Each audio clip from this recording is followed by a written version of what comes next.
Shalom, people. Assalamualaikum.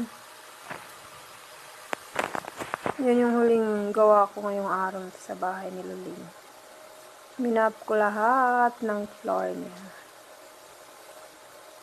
Kasi ang dumi. Ewan ko, minap na yan ni tangkad. Madumi pa rin. Baka hindi nga yan natatanggal yung mga niya.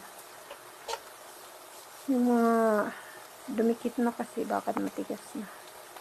Kaya minsan stop ako pag may nakikita akong parang natatanggal pa. Natatanggal din naman. Ayan yung section ng mga bisita. Doon yung mga bisita. Minap ko na yun. Pero yung mga gilid-gilid niya, hindi ko pa napunasan.